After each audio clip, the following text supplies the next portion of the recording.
Shalom saudara, welcome to GKBJ Depok di dalam ibadah online kita. Bersyukur kita masih bisa bertemu bersama-sama sekalipun lewat online. Dan hari ini Allah menyambut setiap kita untuk beribadah bersama-sama. Saudara, saya akan bacakan satu ayat buat kita semua yang terambil dari Yohanes 3 ayat yang ke-16. Karena begitu besar kasih Allah akan dunia ini, sehingga Ia telah mengaruniakan anak yang tunggal, supaya setiap orang yang percaya kepadanya tidak binasa, melainkan beroleh hidup yang kekal. Puji Tuhan, jikalau Allah tidak mengirimkan anaknya ke dalam dunia, mustahil buat setiap kita bisa bersekutu bersama, dipersatukan di dalam Kristus. Dan kita patut bersyukur hari ini kembali Allah mengundang setiap kita untuk beribadah, menikmati Dia bersama-sama. Mari kita berdoa sebelum kita mulai ibadah. Tuhan, kami bersyukur untuk kesempatan yang begitu indah di mana Tuhan memberikan bagi setiap kami. Kami ada di tempat ini bukan karena kekuatan kami, itu semua karena kekuatan Tuhan. Terima kasih dan kami ingin bersama-sama menikmati Engkau lebih dalam lagi melalui ibadah online ini. Terima kasih, di dalam nama Yesus kami berdoa, kami bersyukur. Amin. Saya undang setiap kita untuk bangkit berdiri. Kita akan bersama-sama mengakui pengakuan iman kita, pengakuan iman rasuli bersama dengan segala gereja dari segala abad. Pengakuan iman rasuli. Aku percaya kepada Allah, Bapa yang Maha Kuasa, Khalik langit dan bumi, dan kepada Yesus Kristus, anaknya yang tunggal Tuhan kita, yang dikandung oleh Roh Kudus, lahir dari anak darah Maria, yang menderita sengsara di bawah pemerintahan Pontius Pilatus, disalibkan mati dan dikuburkan, turun ke dalam kerajaan maut, pada hari yang ketiga bangkit pula dari antara orang mati, naik ke surga, duduk di sebelah kanan Allah, Bapa yang Maha Kuasa, dan dari sana Ia akan datang untuk menghakimi orang yang hidup dan yang mati. Aku percaya kepada Roh Kudus, gereja yang kudus dan am, persekutuan orang kudus, pengampunan dosa, kebangkitan tubuh, dan hidup yang kekal. Amin. Selamat menikmati ibadah online. Tuhan Yesus memberkati kita semua. Puji nama Tuhan, saudara. Dimanapun kita berada, kita mau sama-sama agungkan Tuhan. Dimanapun kita berada, kita percaya Tuhanlah kekuatan dan mazmurku. Mari kita mau sama-sama puji Dia.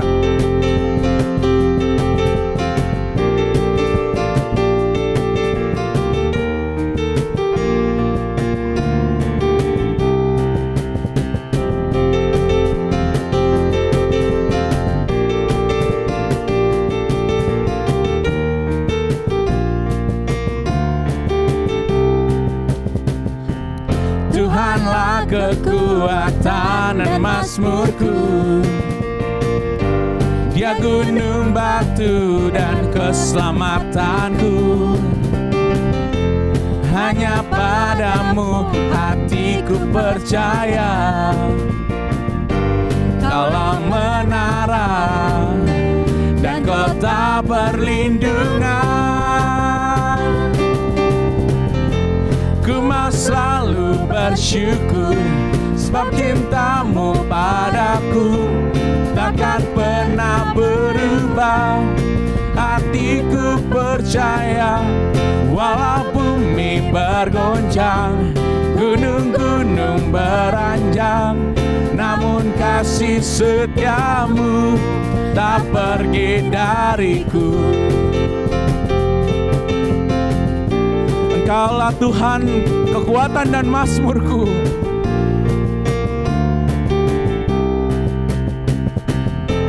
Tuhanlah kekuatan dan mazmurku. Dia apa, saudara? Dia gunung batu dan keselamatanku. Hanya padamu hatiku percaya, Kaulah menara dan kota perlindungan. Ku mau selalu bersyukur, sebab cintamu padaku takkan pernah berubah. Hatiku percaya, walau bumi bergoncang, gunung-gunung beranjak, namun kasih setiamu tak pergi dariku. Kita yang menerima kasih setia Tuhan, kita mau sama-sama alami Tuhan di tempat ini, saudara. Kita mau sama-sama nyatakan kedaulatannya.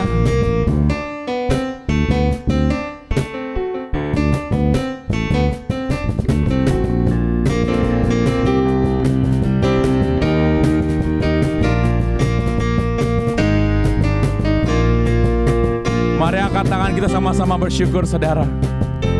Ku masih selalu bersyukur sebab cintamu padaku takkan pernah berubah. Hatiku percaya walau bumi bergoncang, gunung-gunung beranjak, namun kasih setiamu tak pergi dariku. Ku masih selalu bersyukur sebab cintamu padaku takkan pernah berubah. Hatiku percaya walau bumi bergoncang, gunung-gunung beranjak, namun kasih setiamu tak pergi dariku. Kasih setiamu tak pergi dariku. Kasih setiamu tak pergi dariku. Mari kita beri tepuk tangan sorak-sorai.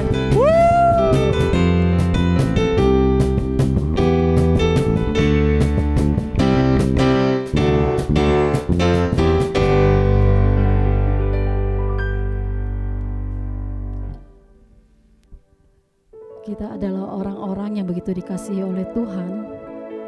Tuhan sudah memerdekakan kita atas segala dosa yang sudah kita perbuat. Tapi dalam kehidupan kita sehari-hari, seringkali kita menyalibkan kembali Tuhan melalui perbuatan kita, melalui sikap kita, pikiran kita, perkataan kita. Mari saat ini kita datang ke hadapan Tuhan. Kita akui semuanya di hadapan Tuhan.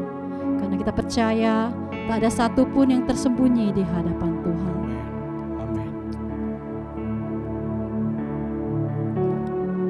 Saudara, mari kita dengarkan berita anugerah di Yesaya 44 ayat 22. Aku telah menghapus segala dosa pemberontakanmu, seperti kabut diterbangkan angin, dan segala dosamu, seperti awan yang tertiup.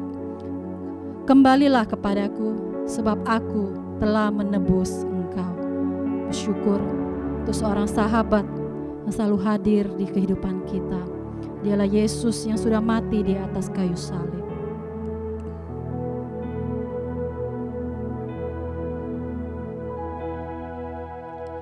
Kemanakah aku dapat pergi, menjauhi rohmu yang suci, kau sahabat,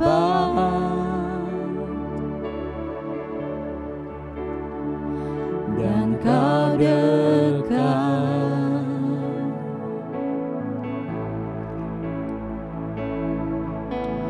Bahkan seluruh pengabdianku tak bisa membalas kesetiaanmu, sungguh mulia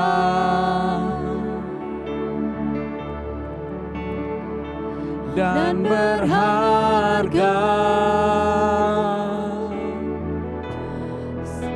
Sungguh besar pengorbananmu bagiku,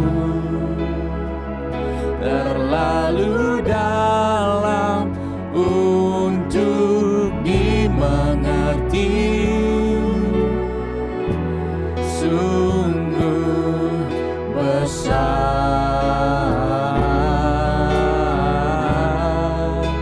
sungguh indah yang kau pikirkan tentangku, tak terselami bagiku. Sungguh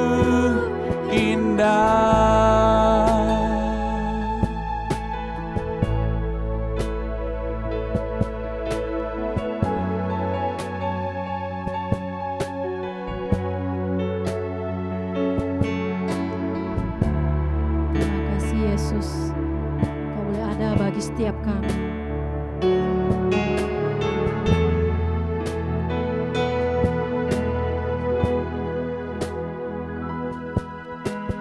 Kemanakah aku dapat pergi, menjauhi rohmu yang suci, kau sahabat,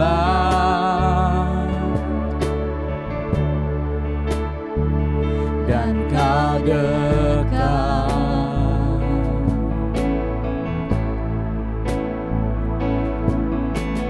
Bahkan seluruh pengabdianku tak bisa membalas kesetiaanmu, sungguh mulia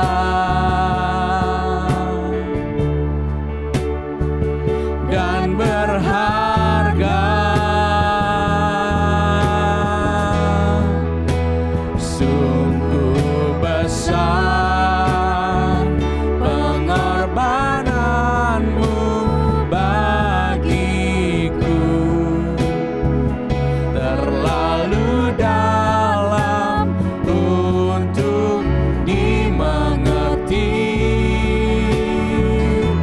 Sungguh besar,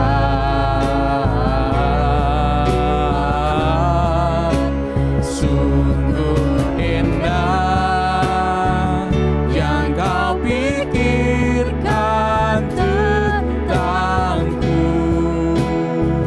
tak terselami bagiku.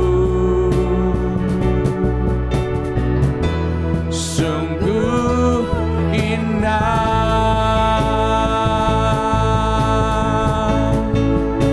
sungguh besar pengorbananmu bagiku,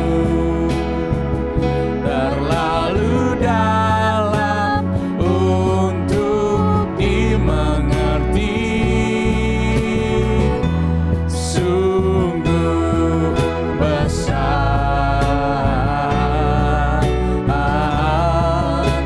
sungguh indah yang kau pikirkan tentangku,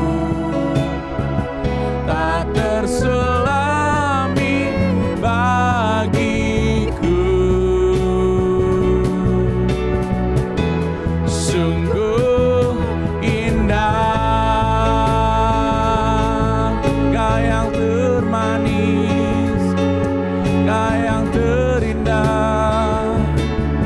Terima kasih Kau selamatkan kami. Kami bersyukur, kami bersyukur. Ku tinggikan Engkau Tuhan. Mari angkat tanganmu saudara, nyatakan di hadapan Tuhan, kalau Engkau lah yang kami andalkan. Ku menjembah dalam roh, nyatakan ku tinggikan dan Engkau Tuhan melebihi segalanya, lebih dalam ku menyembah dalam roh dan kebenaran selamanya.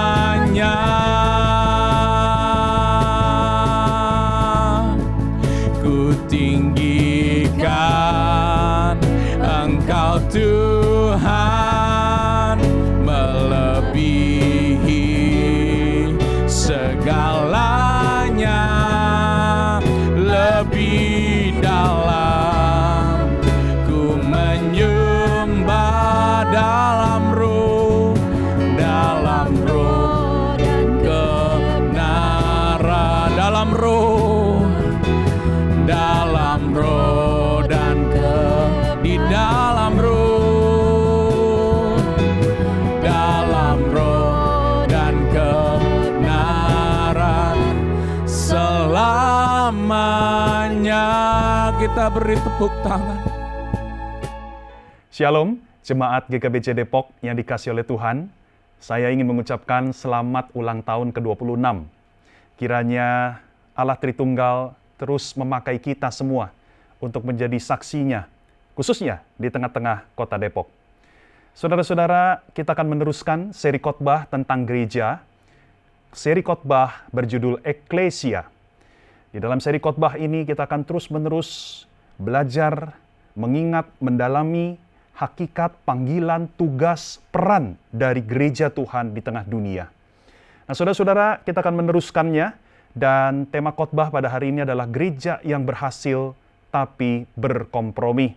Gereja yang berhasil tapi berkompromi. Dan nats Alkitab yang akan kita pakai sebagai dasar renungan kita diambil dari Wahyu pasal yang kedua ayat 18 sampai ke 29. Wahyu pasal yang kedua ayat 18 sampai yang ke-29. Kalau kita sudah membukanya, saya akan mengundang kita sekalian untuk menundukkan kepala dan kita akan berdoa minta pimpinan Tuhan. Ya Bapa, kami percaya bahwa Engkau sangat menyenangi ketika umat-Mu berkumpul, beribadah bersama dan merendahkan diri untuk mendengar, merenungkan akan kebenaran firman-Mu. Tuhan, kami sudah membuka Alkitab-Mu, dan bahkan kami sudah membacanya. Kini Tuhan, kami memohon kiranya Engkau berbicara dengan lebih penuh dan lebih berkuasa kepada setiap kami. Dan biarlah pesan Engkau kepada gereja Tiatira menjadi pesan yang relevan, menjadi pesan yang juga menyentuh, mendorong, mengarahkan, dan bahkan juga menegur kami sebagai gereja-Mu pada saat ini. Terpujilah nama-Mu Tuhan. Inilah doa kami pertaruhkan seluruh perenungan firman-Mu ke dalam tangan-Mu yang berkuasa. Hanya di dalam nama Tuhan Yesus, mari sama-sama orang percaya mengatakan, amin. Wahyu pasal yang kedua, ayat 18 sampai yang ke-29, saya akan membacakan bagi kita sekalian. Dan tuliskanlah kepada malaikat jemaat di Tiatira, inilah firman Anak Allah yang matanya bagaikan nyala api dan kakinya bagaikan tembaga. Aku tahu segala pekerjaanmu, baik kasihmu maupun imanmu, baik pelayananmu maupun ketekunanmu. Aku tahu bahwa pekerjaanmu yang terakhir lebih banyak daripada yang pertama. Tetapi aku mencela engkau, karena engkau membiarkan wanita Isabel yang menyebut dirinya nabiah, mengajar dan menyesatkan hamba-hambaku supaya berbuat zinah dan makan persembahan-persembahan berhala. Dan aku telah memberikan dia waktu untuk bertobat, tetapi ia tidak mau bertobat dari zinahnya. Lihatlah, aku akan melemparkan dia ke atas ranjang orang sakit, dan mereka yang berbuat zina dengan dia akan kulemparkan ke dalam kesukaran besar, jika mereka tidak bertobat dari perbuatan-perbuatan perempuan itu. Dan anak-anaknya akan kumatikan, dan semua jemaat akan mengetahui bahwa akulah yang menguji batin dan hati orang, dan bahwa aku akan membalaskan kepada kamu setiap orang menurut perbuatannya.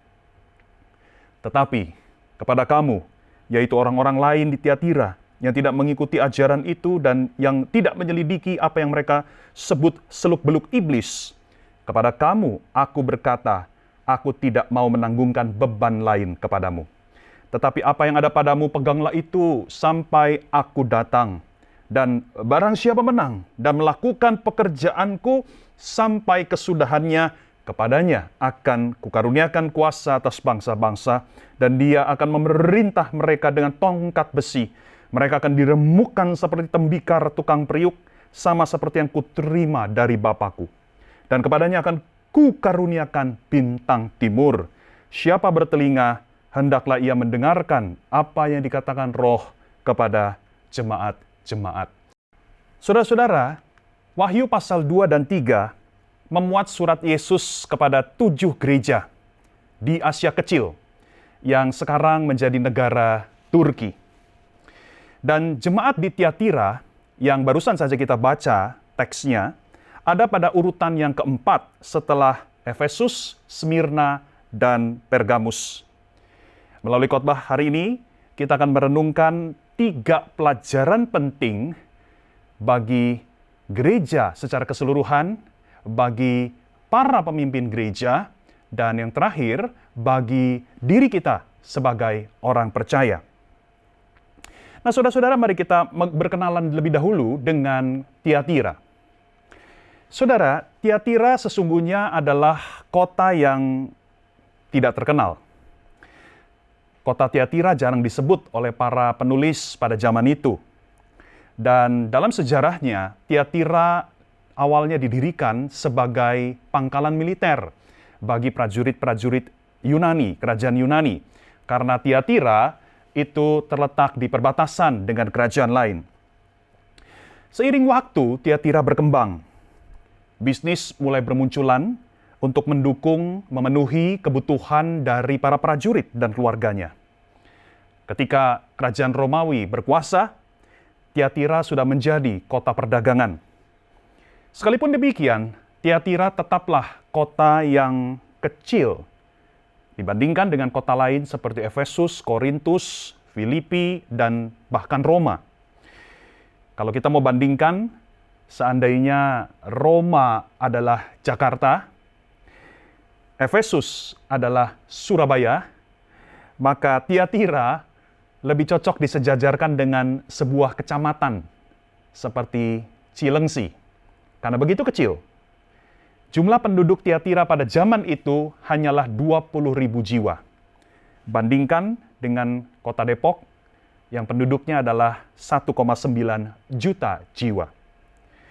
Itu sebabnya saudara-saudaraku, gereja Tiatira juga diyakini adalah gereja yang tidak besar. Gereja yang kecil. Nah, siapa yang mendirikan gereja Tiatira? Ada yang mengatakan Paulus.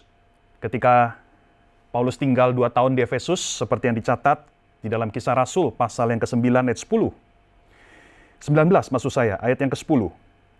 Dan ada juga yang mengatakan bahwa Lydia, seorang wanita asal Tiatira yang dimenangkan oleh Paulus saat ia melayani di kota Filipi, seperti yang dicatat di dalam Kisah Rasul, pasal yang ke-16. Nah, saudara-saudara, siapa perintis gereja Tiatira? Kita tidak pernah bisa mengetahuinya secara tepat. Tetapi para ahli sepakat bahwa jemaat gereja Tiatira adalah jemaat yang terkecil bahkan dibandingkan dengan ke-7 jemaat lainnya yang disurati oleh Tuhan Yesus. Akan tetapi menarik sekali, saudara-saudaraku. Sekalipun jemaat Tiatira adalah jemaat yang terkecil, tetapi surat Yesus kepada jemaat Tiatira adalah yang terpanjang dibandingkan surat kepada ke-6 gereja lainnya. Dan kalau kita melihat isinya, khususnya di ayat yang ke-19, Yesus Kristus mengatakan bahwa Dia tahu segala pekerjaan mereka. Yesus mencatat, Yesus mengingat apa saja hal-hal baik yang sudah dilakukan oleh jemaat Tiatira. Secara spesifik, ada 4 hal yang dipuji oleh Yesus. Kasih, iman, pelayanan, dan ketekunan. Kasih dan iman itu adalah bicara tentang kerohanian mereka. Sedangkan pelayanan dan ketekunan itu adalah buah dari kerohanian mereka tersebut. Bahkan Yesus menambahkan bahwa mereka bertumbuh di dalam keempat hal itu. Dalam hal kasih, gereja Tiatira jauh lebih unggul daripada gereja di Efesus. Kalau kita masih ingat, gereja Efesus ditegur oleh Tuhan Yesus karena kehilangan kasih. Kasih mereka menjadi dingin. Sedangkan gereja Tiatira kebalikannya. Kasih mereka semakin besar. Nah, itu sebabnya di dalam judul khotbah saya tadi, saya mengatakan bahwa gereja Tiatira dalam hal ini adalah gereja yang berhasil. Gereja yang dipuji oleh Yesus karena kasih, iman, pelayanan, dan ketekunan yang semakin bertambah-tambah. Nah, saudara-saudara, berdasarkan konteks ini kita dapat menyimpulkan bahwa Allah mencintai dan mempedulikan gerejanya, termasuk yang kecil dan kurang dihargai oleh manusia. Saudara-saudara, ukuran gereja tidak menjadi dasar bagi Allah untuk mengasihi dan mempedulikan gerejanya. Itu sebabnya pelajaran pertama bagi gereja dimanapun, termasuk gereja kita, adalah jangan minder. Saudara-saudara, mari kita akui dengan jujur, seringkali kita minder bukan sebagai gereja. Kita membandingkan gereja kita dengan gereja lain yang lebih besar secara gedungnya, lebih banyak secara jemaatnya, lebih canggih secara teknologinya, lebih terkenal secara reputasinya, lebih hebat secara program-programnya. Tetapi saudara-saudara, sebagaimana Allah begitu mengasihi gereja Tiatira yang kecil, yang tidak terkenal, yang tidak populer, demikian pula Allah yang sama mengasihi gereja kita yang kecil, yang tidak populer itu. Saudara-saudara, apapun yang kita lakukan bagi Allah dalam dan melalui gereja kita, sekalipun mungkin skalanya jauh lebih kecil ketimbang gereja lain, tetapi yakinilah bahwa Allah melihat, Allah mengetahui, Allah menghargai, Allah memuji setiap perkara-perkara sederhana yang kita lakukan bagi kemuliaan Dia. Saudara-saudara, surat Yesus kepada gereja di Tiatira tidak berhenti pada pujian saja. Yesus juga memberikan teguran yang sangat keras dan tajam. Apa yang melatar belakangi teguran ini? Yaitu kehadiran seorang wanita yang dijuluki oleh Yesus dengan nama Isabel. Itu bukan nama asli dari wanita ini. Kita tidak akan pernah tahu siapa atau nama sebenarnya dari wanita yang dimaksudkan oleh Tuhan Yesus. Tetapi ada beberapa karakteristik atau keterangan tentang wanita ini yang kita bisa peroleh dari Wahyu pasal 2. Yang pertama, wanita ini melakukan penyesatan. Kita bisa melihat di dalam ayat yang ke-20. Itu sebabnya Tuhan Yesus menjuluki dia dengan nama Isabel. Kita tahu bahwa Isabel adalah nama istri dari Raja Ahab. Saudara bisa melihat di dalam 1 Raja-Raja pasal 16. Isabel mempengaruhi dan membawa bangsa Israel pada zaman itu, ya, pada zaman pemerintahan Raja Ahab, jatuh di dalam dosa penyembahan berhala kepada dewa Baal. Yang kedua, saudara-saudara, wanita ini memiliki pengikut yang mempercayai ajaran sesatnya. Kalau kita lihat ayat 22, dikatakan mereka yang berbuat zina dengan dia, dan ayat 23, anak-anaknya, anak-anak rohani dari wanita ini. Jadi wanita ini saudara-saudara berhasil menggalang pengikut melalui ajaran sesatnya. Kemudian yang ketiga, wanita ini menyebut dirinya sendiri sebagai nabiah, seorang nabi. Memang pada zaman itu masih ada nabi. Contohnya kisah Rasul Paulus ketika berjumpa dengan Nabi Agabus. Tetapi kalau kita melihat ayat 20, tampaknya wanita ini sendiri yang memanggil dirinya nabi. Ya, jadi dia adalah nabi palsu. Dia mengaku-ngaku sebagai nabi. Barangkali dengan melakukan ini dia berharap jemaat Tiatira mau mendengarkan ucapannya. Kemudian yang keempat, saudara-saudaraku, nah ini yang penting, yaitu ia diberikan waktu untuk bertobat oleh Yesus. Jadi wanita berjulukan Isabel ini sebetulnya diberikan kesempatan untuk bertobat oleh Tuhan Yesus. Jadi mungkin saja pemimpin gereja Tiatira atau ada rasul yang pernah mendatangi dan menegur, menasihati wanita ini.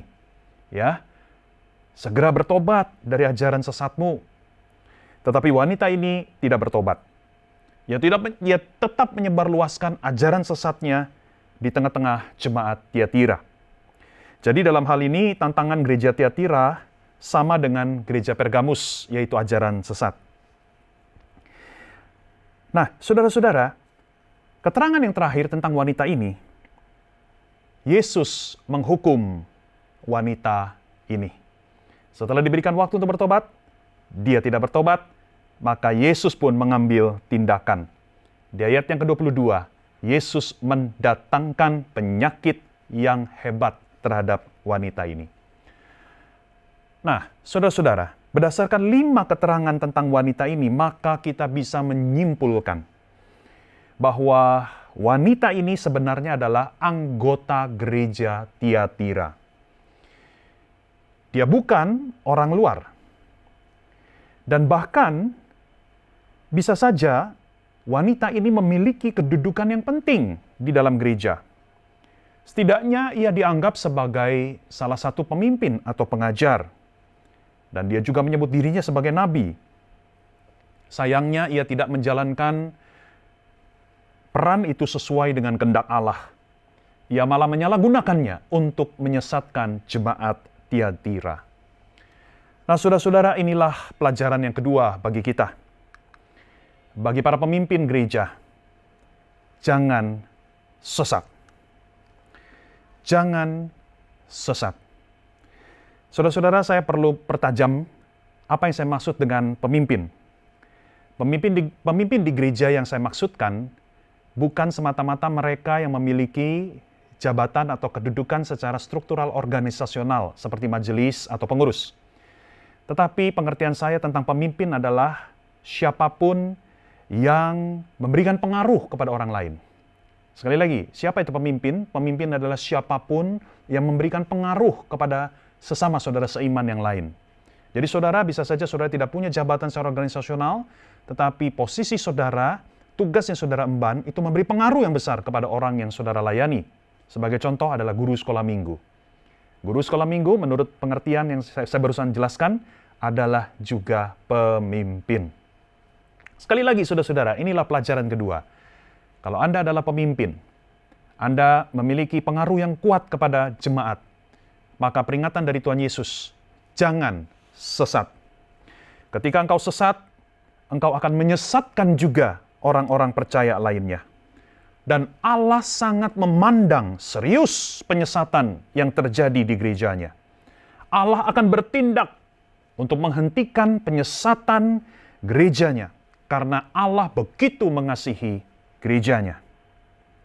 Nah, saudara, kalau kita bicara tentang kesesatan, maka sebetulnya ini pertama-tama soal pengajaran. Tentang kebenaran yang kita percayai, kebenaran yang kita pegang. Bukan semata-mata kehidupan atau perbuatan. Kehidupan dan perbuatan itu adalah hasil dari apa yang kita yakini. Apa yang kita pelajari, apa yang kita percayai. Nah, saudara-saudara, kalau kita mempercayai hal yang salah, maka itu akan melahirkan kehidupan, perilaku, perbuatan yang salah. Itu sebabnya penting sekali bagi gereja kita untuk menegakkan ajaran yang baik, yang sehat, yang sesuai dengan firman Allah. Nah, saudara-saudara, kita sudah diberitahu bahwa wanita yang dipanggil Isabel ini menyebarluaskan ajaran sesat di kalangan jemaat Tiatira. Tetapi apa sih isi ajarannya? Mengapa ajarannya disebut sesat? Kita mesti kembali ke keterangan saya di awal tentang kota Tiatira. Sekalipun kecil, kota Tiatira sudah berevolusi menjadi kota perdagangan. Ya, di kota Tiatira muncul banyak orang berdagang, ya, aneka rupa barang jasa yang mereka perjualkan, ya. Ada tukang roti, ada tukang pakaian, ada pandai besi, ada macam-macam.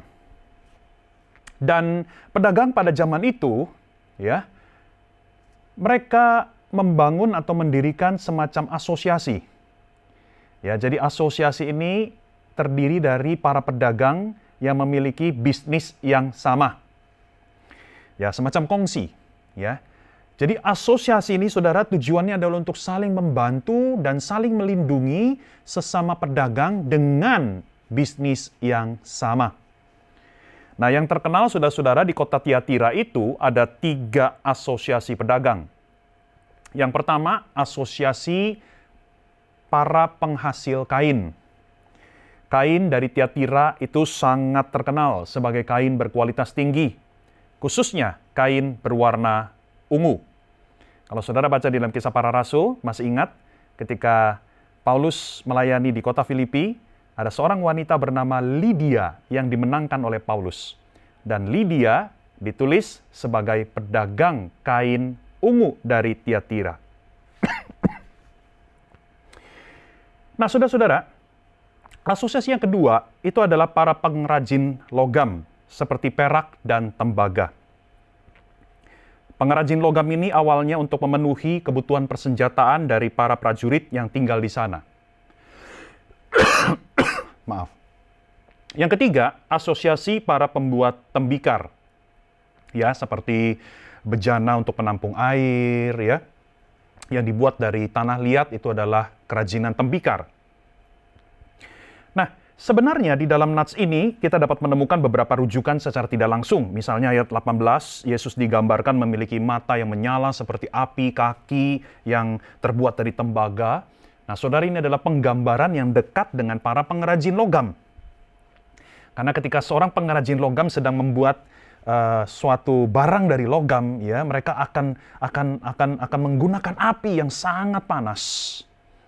Kemudian juga di ayat 27 ada kiasan seperti periuk tembikar yang dihancurkan. Ini penggambaran yang dekat dengan para pembuat tembikar. Nah, saudara-saudara, setiap pedagang di Tiatira pasti menjadi anggota dari asosiasinya masing-masing. Kalau engkau adalah pedagang kain, engkau akan menjadi anggota asosiasi pedagang kain. Kalau engkau adalah pengrajin logam, engkau akan menjadi anggota dari asosiasi pengrajin logam. Dengan menjadi anggota dari asosiasi ini, maka mereka mendapatkan aneka kemudahan untuk berdagang. Mereka juga akan mendapatkan perlindungan dari segala bentuk macam kejahatan. Tetapi saudara-saudara, asosiasi dagang pada zaman itu berbeda dengan asosiasi dagang pada zaman sekarang. Asosiasi pedagang pada zaman itu, saudaraku, tidak semata-mata berurusan dengan hal-hal bisnis atau ekonomi saja. Tetapi mereka juga sering terlibat dalam hal-hal keagamaan. Setiap asosiasi mereka memiliki semacam dewa pelindung masing-masing. Dan di samping itu di kota Tiatira ada kuil yang cukup besar untuk menyembah dewa Apollo. Dan secara berkala mungkin sebulan sekali mereka akan berkumpul ya di dalam kuil masing-masing. Ya, mereka akan sembahyang kepada dewa yang menjadi dewa pelindung mereka, ya, dan juga termasuk dewa Apollo. Tujuannya apa? Tujuannya adalah supaya dewa mereka melindungi, menjaga, memberkati akan bisnis mereka. Dan di dalam ritual sembahyang ini mereka juga akan menyembah patung dewa-dewa.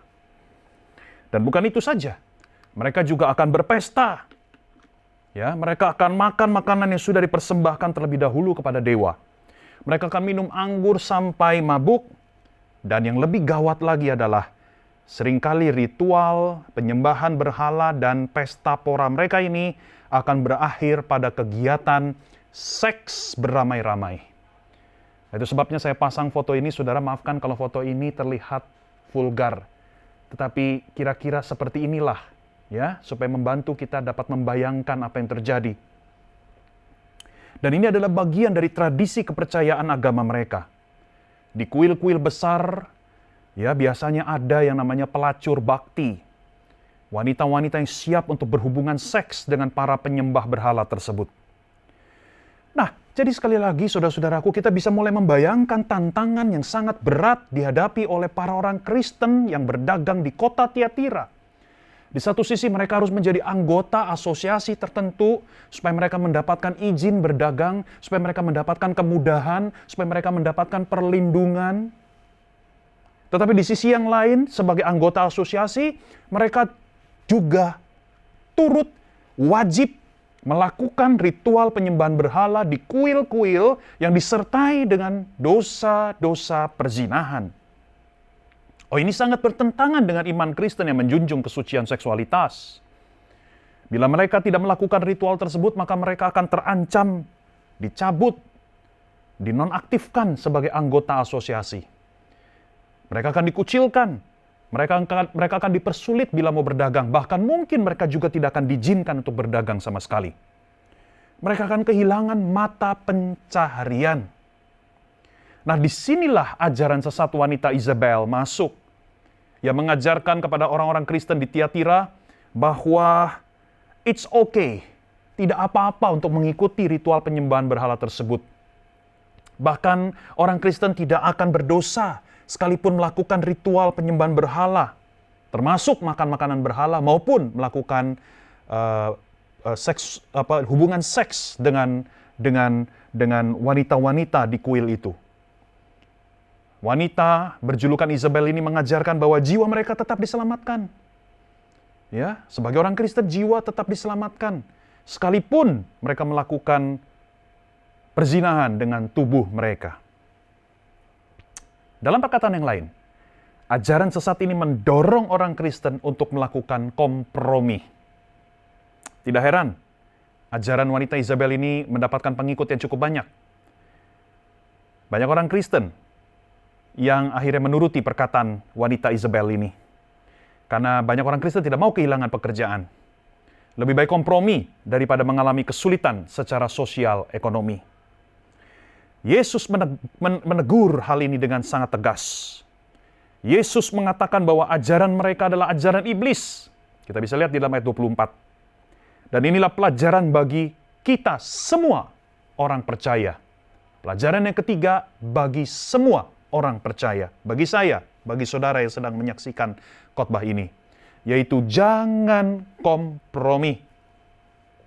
Saudara-saudaraku, saat kita diperhadapkan dengan pilihan antara setia kepada Yesus, tapi kehilangan pekerjaan, keuntungan, teman, atau mendapatkan semuanya, tetapi dengan jalan kompromi, jalan berbuat dosa, maka kita harus memilih yang pertama. Kita harus tidak berkompromi.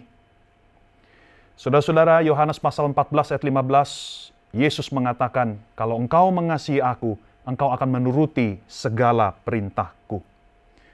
Sekalipun kita harus menghadapi penghinaan, pengucilan, dan bahkan penganiayaan, demi kita melaksanakan firman Tuhan, lakukan itu. Jangan berkompromi. Nah, saudara-saudaraku, secara khusus saya juga ingin menyoroti dosa seksualitas, yaitu perzinahan. Karena memang ini ditegur oleh Tuhan Yesus secara eksplisit di dalam suratnya kepada jemaat Tiatira. Saudara, perintah firman Tuhan begitu jelas bahwa hubungan badan hanya sah dilakukan oleh sepasang suami dan istri yang sudah diberkati oleh Tuhan.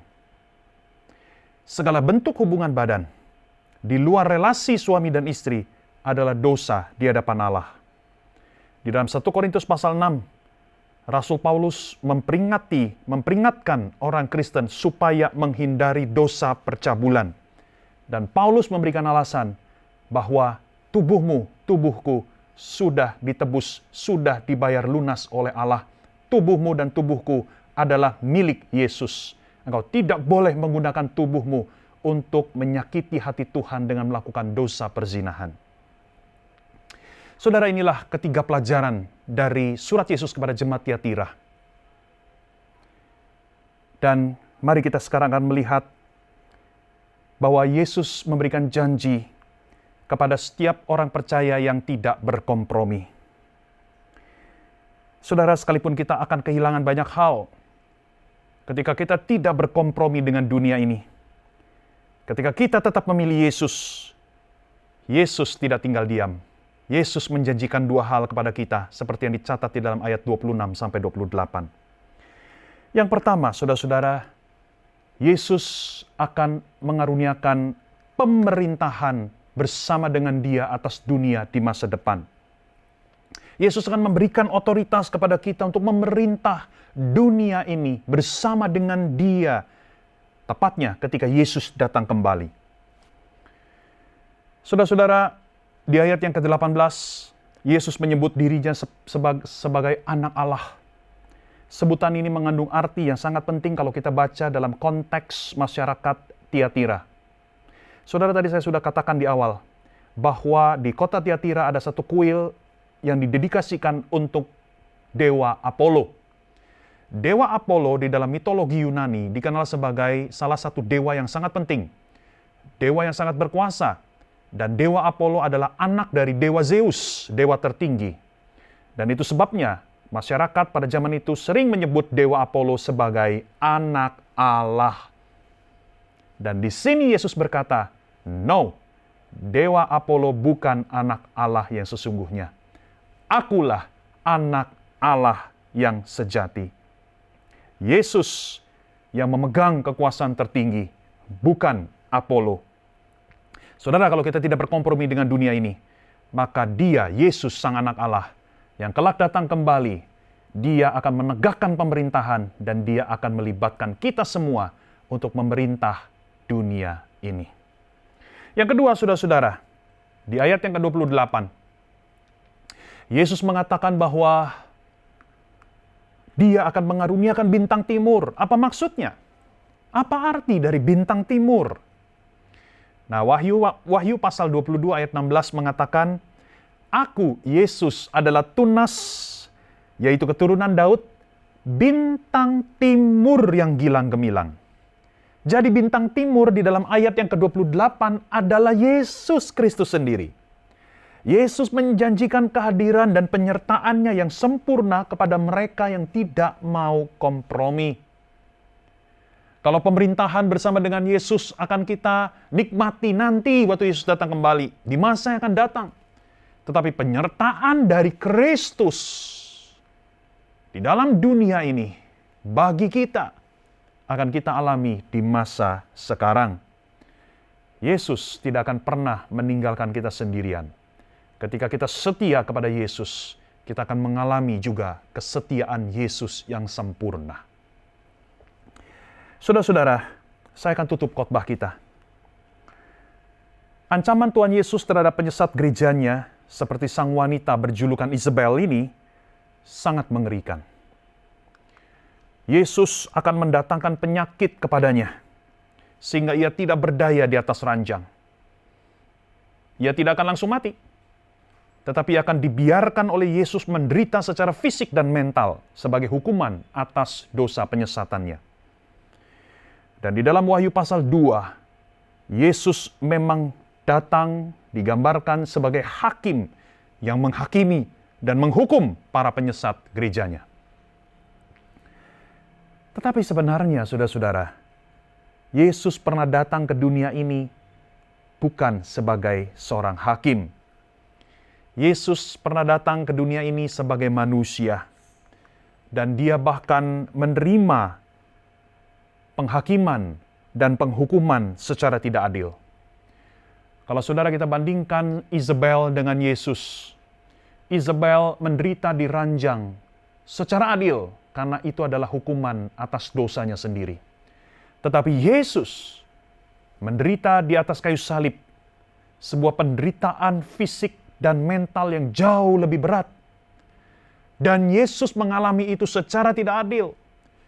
Karena Yesus disalibkan bukan atas kesalahan Dia, melainkan karena dosa kita.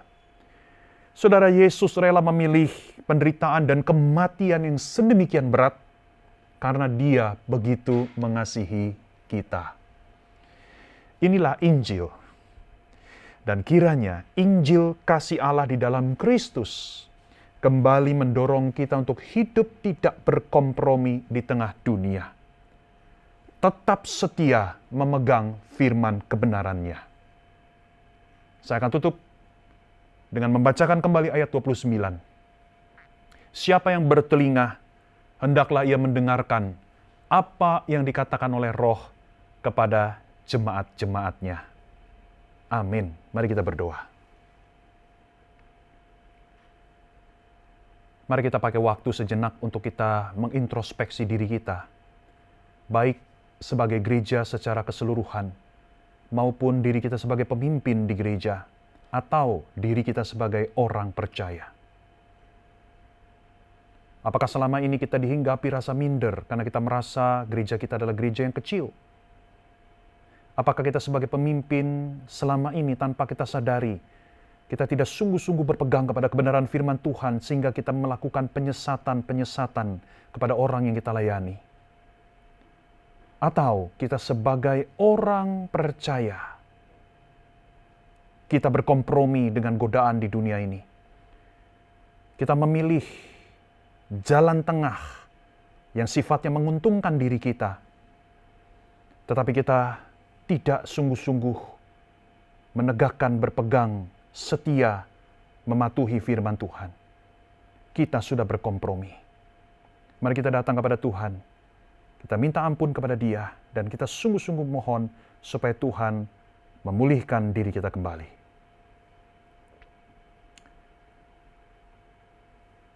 Ya Allah, terima kasih untuk firman-Mu. Sungguh ya Yesus, kami belajar banyak hal melalui surat-Mu kepada jemaat di Tiatira. Tolonglah kami, supaya kami boleh sungguh-sungguh mengerjakan apa yang menyenangkan hati Tuhan. Dan kami boleh menjauhkan apa yang mendukakan hati Tuhan. Di usia kami yang ke-26 ini, kami boleh menatap masa depan dengan melangkah bersama dengan Allah. Kami boleh menangkap isi hati Allah. Dan kami boleh menjadi jemaat gereja yang sungguh-sungguh memuliakan Tuhan. Terima kasih Tuhan untuk firman-Mu. Hanya di dalam nama Tuhan Yesus, kami semua sudah berdoa. Sama-sama orang percaya yang bersyukur karena firman Tuhan. Mari serukan bersama dengan saya. Amin. Puji Tuhan saudara, kita masih diberikan berkat oleh Tuhan dan hari ini kita akan mengembalikan sebagian dari apa yang sudah Tuhan berikan bagi setiap kita. Persembahan dilakukan bukan sebagai wujud kita untuk mendapatkan berkat yang lebih besar dari Tuhan di dalam segi materi, namun ini ungkapan syukur kita, menjadi respon kita atas anugerah Tuhan yang begitu dalam bagi setiap kita. Mari kita berdoa sebelum kita memberikan persembahan ini. Bapa, kami sungguh bersyukur sekalipun kami seringkali menyakiti Tuhan lewat tingkah hidup kami yang berdosa, namun kasih-Mu melingkupi setiap kami. Bahkan Tuhan masih memberikan kami berkat. Di tengah pandemi seperti ini, usaha kami yang mungkin menurun, namun kami bersyukur masih ada berkat Tuhan yang Tuhan terus curahkan bagi setiap kami. Dan kami patut sungguh bersyukur atas hal itu. Dan hari ini Tuhan kami akan memberikan sebagian, memang tidak banyak dari apa yang sudah Tuhan berikan, namun biarlah ini sebagai ungkapan syukur kami atas apa yang sudah Tuhan anugerahkan bagi kami. Kami bersyukur di dalam nama Yesus kami berdoa. Amin. Yes. Puji nama Tuhan saudara. Kita mau sama-sama beri kemuliaan bagi Tuhan di tempat yang maha tinggi.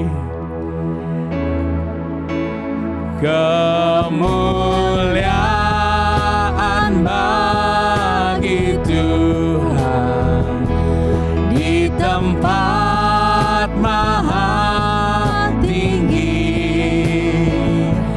Kau Raja diagungkan dan dipuji.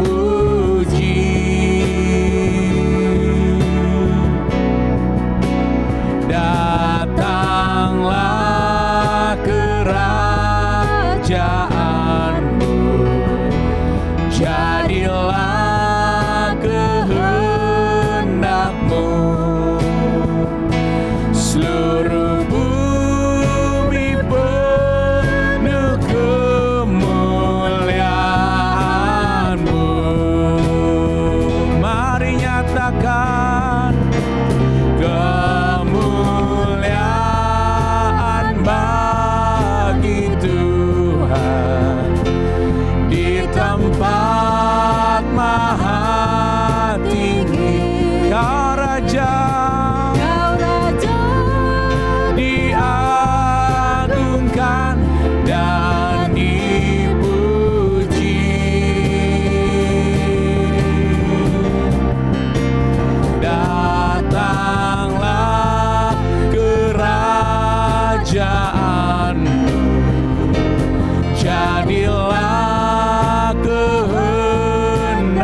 Saudaraku yang terkasih, dimanapun Anda berada, terimalah berkat yang datang dari Allah Tritunggal, pohon segala sumber berkat itu, atas nama Bapa, Putra, dan Roh Kudus. Diberkatilah engkau dengan karakter Kristus yang lemah lembut dan rendah hati. Diberkatilah engkau dengan kasih sayang yang begitu besar dari Allah Bapa yang dilimpahkan di dalam hidupmu. Diberkatilah engkau dengan kuasa yang datang dari Roh Kudus yang akan mengefektifkan kesaksian hidupmu bagi kemuliaan Kristus. Diberkatilah mulai dari hari ini sampai Kristus datang di dalam kemuliaannya. Maranatha. Amin.